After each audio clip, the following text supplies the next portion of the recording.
उन्हाळ्याच्या सुरुवातीला generally Feb एंडमध्ये किंवा मार्चच्या फर्स्ट वीकमध्ये आपल्यापैकी बहुतेक जणांना सर्दी, खोकला, ताप हे होतोच।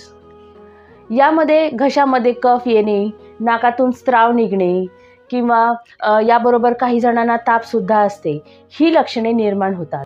पण आपण कधी विचार केला नाही की उन्हाळ्यापूर्वी ही सर्दी, खोकला जे काही लक्षणं असतात किंवा जे आपल्याला त्रास होतो हा का होत असतो।